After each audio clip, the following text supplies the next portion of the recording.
ঈদের ছুটিটা বেশ লম্বাই ছিল, তো তারপরেও আমাদের এই জায়গাটা থেকে কর্মমুখরই থাকতে হয়েছে, কাজ নিয়েই ভাবতে হয়েছে। তারপরে আমরা আশা করছি যে সবাই একটা লম্বা ছুটি নিয়ে বিশ্রাম করে এবার এসছে যখন, তখন জোরে সোরে আমরা কাজে নামব। ভালো হয়েছে।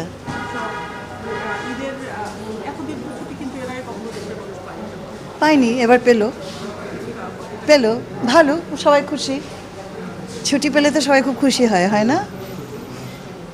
কিন্তু সেক্ষেত্রে কাজের ক্ষেত্রে কোনো ব্যাঘাত ঘটে কিনা লম্বা ছুটি থাকলে? শোনো, এটা তো ডিপেন্ড করে on the individual responsible person.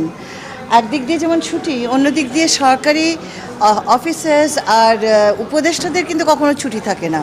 তার মানে কি আমরা ফোন বন্ধ করে ফিল্ডের কোনো বাস্তবতা না জেনে চুপচাপ বসে থেকেছি? তা তো নয়।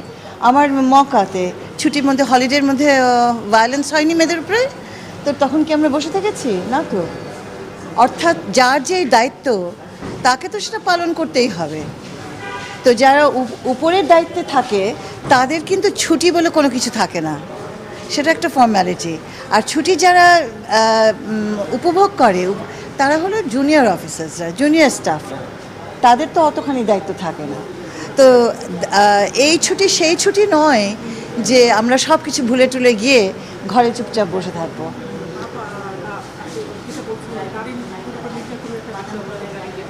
সবসময় দেখছো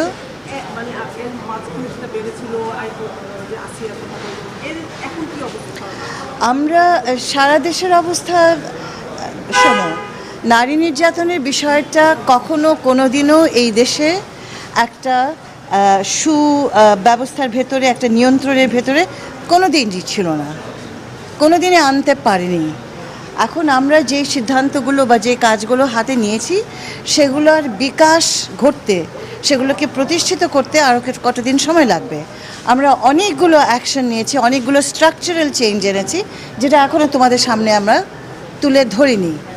আর এখানে আরেকটা জিনিস হচ্ছে, তোমরা নিশ্চয়ই খেয়াল করেছো যে প্রতিটি ভায়োলেন্স যখন আমাদের নজরে আসছে, আমাদের অফিসাররা সেখানে যাচ্ছে, মেয়েটির দায়িত্ব নিচ্ছে এবং তার ট্রিটমেন্টের দায়িত্ব নিচ্ছি আমরা, এবং তার লিগ্যাল প্রসেসও আমরা মনিটর করছি, এবং তার রিহ্যাবিলিটেশনের কাজও চলছে।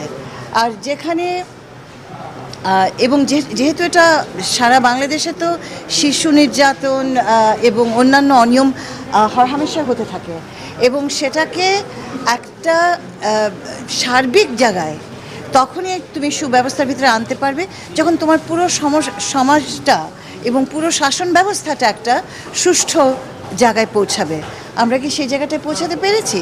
এবং সেই জায়গাটা তোমরা যদি মনে করো যে এই 8-10 মাসে হয়ে যাবে, হবে না। তবে অনেকগুলো জায়গায় আমরা ইম্প্যাক্ট ফেলছি।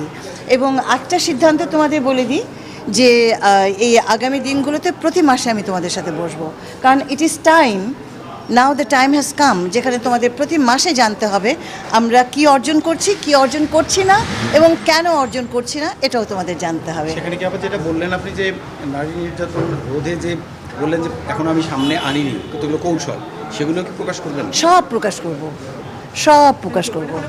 হ্যাঁ, ভালো থেকো তোমরা। হ্যাঁ, থ্যাংক ইউ।